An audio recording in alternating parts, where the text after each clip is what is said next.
प्रामाणिकपणा नाकासमोर जाणं हे महत्त्वाचं आहे, उपयोगी आहे, आवश्यक आहे. पण त्याही सोबतीनं उद्योजकीय ज्याला आपण चलाखी म्हणतो, चाणाक्षपणा म्हणतो, हाही तेवढाच महत्त्वाचा असतो. मित्रहो, काही दिवसांपूर्वी छत्रपती शिवाजी आणि 21वे शतक यावरचं माझं एक पुस्तक प्रकाशित झालं. छत्रपतींचा अभ्यास करताना मी जागतिक बाजारपेठेचा संदर्भ आपल्यासमोर देतोय.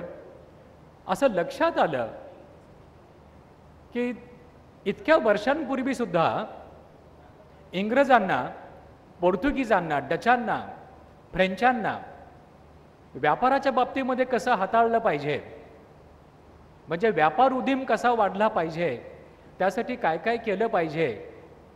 मग ते कोकणपट्टीवरचे किल्ले असोत किंवा चलनाबद्दलचा निर्णय असो, वस्तूंची देवाणघेवाण असो, किमतींचं धोरण असो, म्हणजे त्या काळामध्ये त्यांची ही दृष्टी होती. व्यासपीठावरील मान्यवर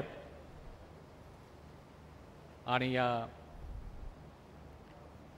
अद्भुत अशा सोहळ्यास जमलेले सारे मराठी बंधू आणि भगिनींनो, जो माझा विषय आहे जागतिक बाजारपेठ आणि मराठी उद्योजक, या विषयाला प्रारंभ करण्यापूर्वी मला असं वाटतं की एक छोटासा कालचा संदर्भ मी दिला पाहिजे. काल आपले लाडके मुख्यमंत्री माननीय पृथ्वीराजजी चव्हाण येऊन गेले आणि त्यांनी आपल्यासमोर एक विधान केलं होतं. आणि त्यांचं विधान होतं, मराठी माणूस हा नाकासमोर चालणारा असतो, त्याची ही प्रामाणिकता ही त्याची शक्ती आहे आणि त्याने या शक्तीचा उपयोग करून पुढे जावं.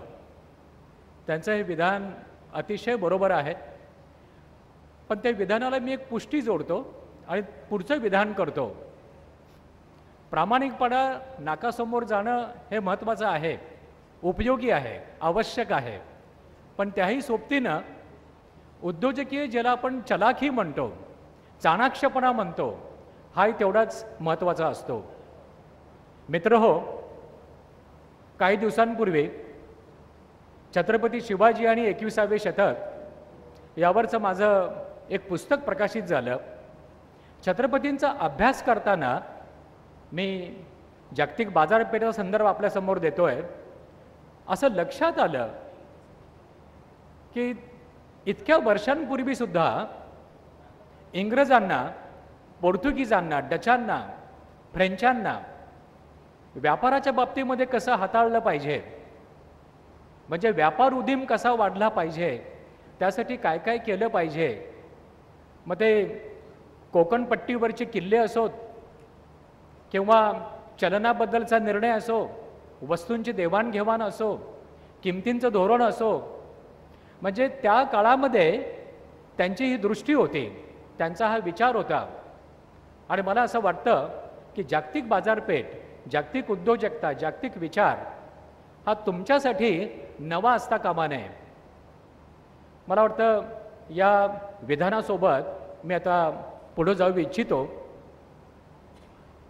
विषयाचं जे काही मर्म आहे, जागतिक बाजारपेठ आणि मराठी उद्योजक, या चारही शब्दांकडे आपण पाहिलं, त्यातला महत्त्वाचा शब्द आहे जागतिक, ग्लोबल मार्केट. आणि या ग्लोबल मार्केटमध्ये मराठी उद्योजकानं कसं शिरावं, काय करावं, आपली वृद्धी कशी करून घ्यावी, हा माझ्या विषयाचा सार असेल, विषयाची मांडणी असेल. दिलेल्या वेळेमध्ये मला आपल्यासमोर बरेच विचार मांडायचे आहेत. जेवढं शक्य असेल तेवढा मी प्रयत्न करेन. माझी बायको महाराष्ट्रीयन असल्यामुळे घरामध्ये मराठी उद्योजक, मारवाडी, सिंधी, गुजराती, चीनी उद्योजक आमच्याकडे नेहमी चर्चा होतात. सध्या माझी मुलगी आंतरराष्ट्रीय व्यापारामध्ये MBA करते आहे, त्याही अनुषंगाने चर्चा होतात. तिचा हा MBA करण्याचा प्रयत्न अमेरिकेत चालला आहे. तिथेही बरेच मराठी उद्योजक मित्र म्हणून त्याला मिळाले आहेत. बरेच मराठी उद्योजक आज अमेरिकेत आहेत, काही युरोपात आहेत, काही खाली सिंगापूर ऑस्ट्रेलियामध्ये आहेत. म्हणजे तुम्हाला आठवण करून देतो मी, 1980-85च्या दरम्यान आमची मराठी मुलं सिलिकॉन व्हॅलीला गेली. सिलिकॉन व्हॅलीमध्ये मराठी मुलांनी पराक्रम गाजवला. नंतर मुलं गेली, कोणी आंध्रातून गेलं, कोणी गुजरातमधून, कोणी पश्चिम बंगालमधून. पण पहिला झेंडा जसा पूर्वी अटकेपार मराठ्याने लावला होता तसा झेंडा आमच्या मुलांनी लावला. तिथल्या अमेरिकन माणसांना दाखवलं की आम्ही भारतीय लोक संपत्तीची निर्मिती करू शकतो. आणि नंतर आमच्याकडे क्लिंटन साहेब येऊन गेले. म्हणजे हे दुसरं उदाहरण आहे की जागतिक बाजारपेठ मराठी माणसाकरता नवी नाही आहे. त्यामुळे मी जी चर्चा इथं करणार आहे ती चर्चा असेल जागतिक बाजारपेठेमध्ये जाण्यासाठी, उभं राहण्यासाठी, तेवढा आकार प्राप्त करण्यासाठी काय केलं पाहिजे, त्याच्या प्रक्रिया काय असल्या पाहिजेत. म्हणजे भावना आपण बाजूला ठेवूयात. मोठं झालं पाहिजे, भारताबाहेर गेलं पाहिजे, माझा प्रॉडक्ट बाहेरच्या लोकांनी खरेदी केला पाहिजे, असं कॉन्फिडन्स, अशी इच्छा असणं वेगळं. But the journey should be from confidence to conviction. मी हे करू शकेन, हा जो काही एक आत्मविश्वास आहे हा प्रक्रियांमधून येत असतो.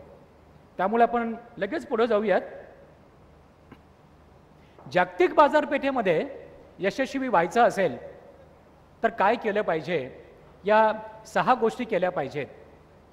त्यातली पहिली गोष्ट आहे तुमची जी काही कार्यक्षमता आहे, कॉम्पिटिटिव्हनेस, म्हणजे तुमची स्पर्धात्मक वृत्ती, तुमची स्पर्धा करण्याची तयारी ही जागतिक दर्जाची आहे का.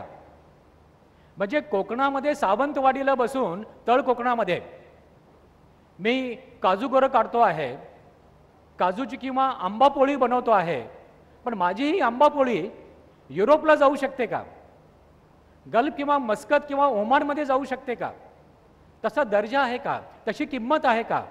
बरं, आमचा दर्जा असतो, किंमत योग्य असते, आमची डिलिव्हरी होत नाही, आमचा आकार नसतो.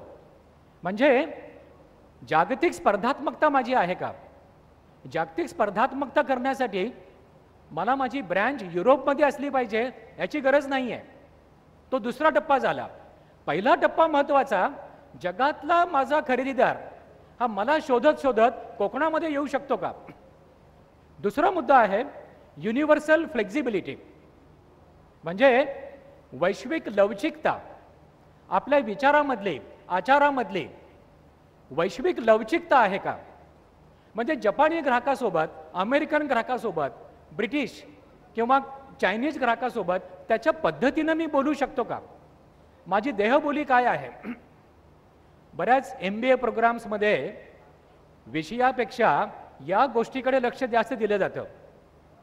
म्हणजे जपानी ग्राहक तो काय बघतो, अमेरिकन ग्राहक काय बघतो, खालचा सिंगापूरचा ग्राहक काय बघतो, हे सगळं जाणून घेण्याची माझ्या स्वभावातली लवचिकता आहे का. एक आपल्याला उदाहरण सांगतो. मी पूर्णपणे व्हेजिटेरियन आहे, मारवाडी असल्यामुळं असेल म्हणा किंवा काय असेल. माझी मुलं नॉन व्हेजिटेरियन आहेत, मांसाहार घेतात. आम्ही त्यांना मुद्दा म्हणून सांगितलं मांसाहार आवश्यक आहे जगण्यासाठी, टिकण्यासाठी.